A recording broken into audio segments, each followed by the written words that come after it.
Après le drame et la comédie romantique, Emmanuel Mouret s'attaque avec Mademoiselle de Jonquière au marivaudage en costume 18e. S'inspirant d'une histoire racontée par Denis Diderot dans Jacques le Fataliste, il met en scène la vengeance amoureuse de Cécile de France contre son amant Édouard Baird. Emmanuel Mouret ne s'était jamais aventuré dans le film d'époque, mais en revanche le libertinage, Frédéric, ça fait vraiment partie de son cinéma. Oui, il y a toujours eu du libertinage dans n'importe quel film d'Emmanuel Mouret depuis ses commencements, mais jusqu'à maintenant, ça se passait toujours dans un décor contemporain.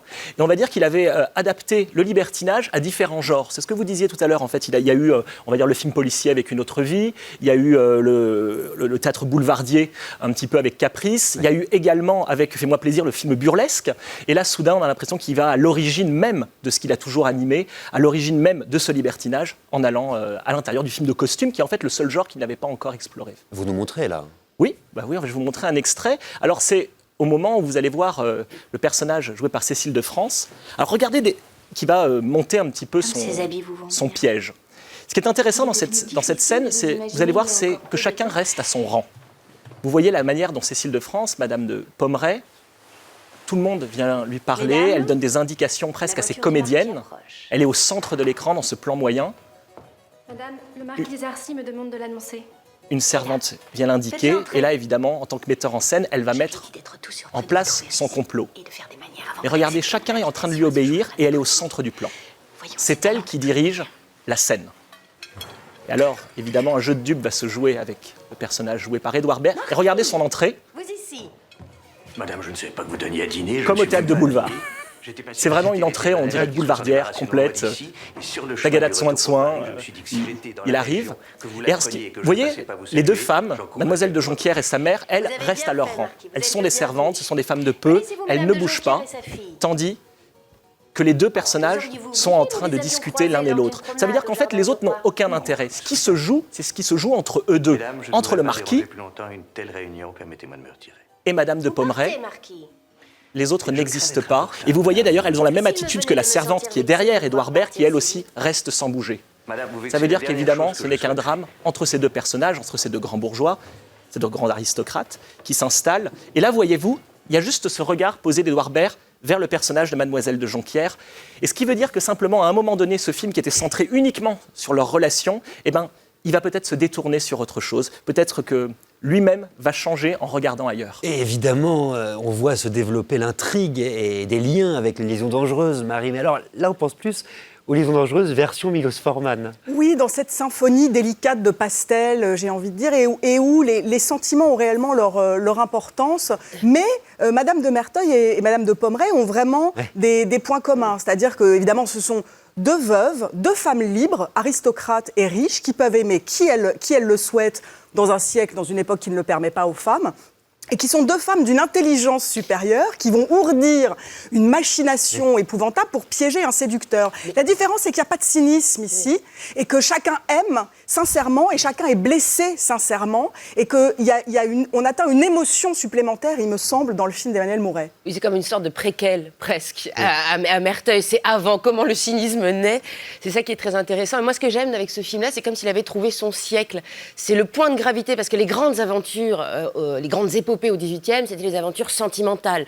Il y avait une gravité, on pouvait mourir en duel, on pouvait mourir psychiquement, et du coup, ça amène un point de gravité qui rend tout son intérêt pour le libertinage intéressant et riche, et surtout, il y a une langue qui fuse et qui vraiment nous emporte avec elle dans le film, quoi. C'est impressionnant. Alors justement, Guillemette, vous allez nous montrer une autre scène. Oui, parce que je suis très très d'accord avec Frédéric. En fait, c'est un film aussi de mise en scène.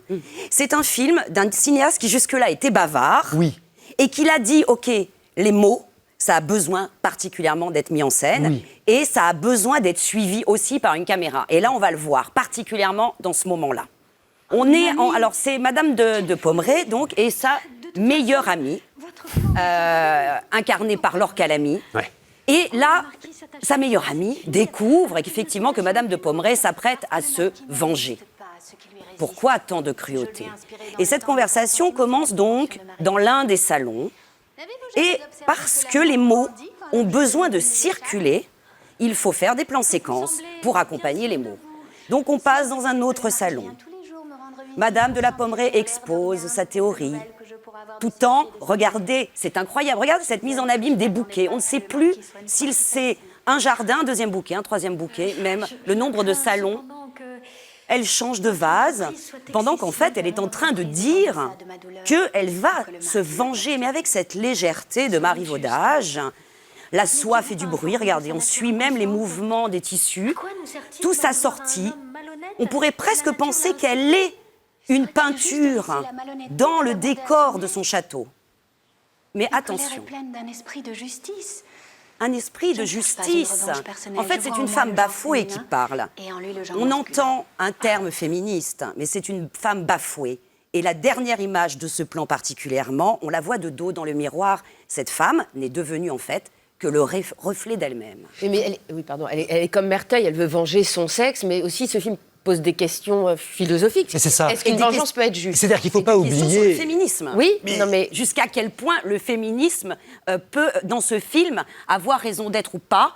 Est-ce que c'est pas simplement une douleur transformée en stratégie politique? Il ne faut pas oublier quand même qu'effectivement, c'est inspiré d'une histoire racontée dans Jacques le Fataliste. Qu'est-ce que le film a de philosophique pour vous? Ben c'est Diderot, c'est ça qui est formidable, c'est que en fait Emmanuel Mouret qui travaillait plutôt avec des scénarios originaux, là il a été chercher cette histoire. Et ce qui est formidable, c'est que elle est distillée chez Diderot et lui va la remettre à sa manière. Par exemple, le personnage de la confidente de l'Arc-à-la-Mine n'existe pas chez Diderot. Et puis il y avait déjà une adaptation de cette pièce de Diderot. C'était Robert Bresson, Les Dames du Bois de Boulogne, qui en avait fait quelque chose de contemporain. Et c'est très important pour Mouret, parce qu'évidemment, il est très impressionné par Bresson, et il doit trouver ses propres marques, avec cette idée qui fait ses débuts dans le film à costume. Donc, l'idée du plan séquence est très importante. D'une part, comme tu l'as dit, pour qu'on voit le mouvement des mots, mais aussi pour qu'on voit le mouvement des comédiens. Comment ils vont pouvoir travailler presque comme au théâtre. Comment ils vont pouvoir se positionner. Et ça donne une ampleur à leurs gestes, et leurs gestes se répercutent dans leur mouvement de stratégie. Et il ne faut pas oublier que le film s'appelle Mademoiselle de Jonquière. Alors ça, je ne comprends pas, moi, par exemple. Mais c'est ça qui est Pourquoi? formidable. C'est-à-dire qu'on est intranquille quand on voit le film. On se dit, c'est exactement ce que dit Frédéric, on a l'impression que c'est la bataille entre Madame de Pommeraye et le marquis. Mais pourquoi ça ne s'appelle pas Madame de Pommeraye? Mais parce que si on se dit, alors forcément, dès qu'arrive Mademoiselle de Jonquière, attention, on va la regarder. Précisément, parce que certainement, elle va avoir son moment. On a oublié de dire quelque chose. On parle de marivaudage, d'élégance, vraiment de beauté du texte, des mots. Mais c'est un thriller. Oui. C'est un thriller sentimental. C'est un thriller de la vengeance. Et Mademoiselle de Jonquière en est le pivot. On est à la fois l'instrument et le pivot. Oui, mais ça abandonne l'héroïne principale.